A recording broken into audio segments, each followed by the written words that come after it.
अस्सलाम वालेकुम वरहमतुल्लाह। मेरे प्यारे दोस्तों, अगर जिस्म में कमज़ोरी हो तो किशमिश, खजूरें, काजू, बादाम और गोश्त खाना चाहिए।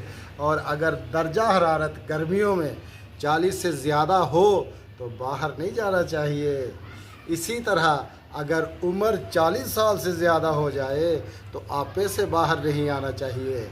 और घुटनों के दर्द और बदन की चर्बी अगर कम ना हो रही हो तो फिर वर्जिश को अपनाना चाहिए। आए मेरे साथ वर्जिश करें, एंजॉय करें लाइफ को।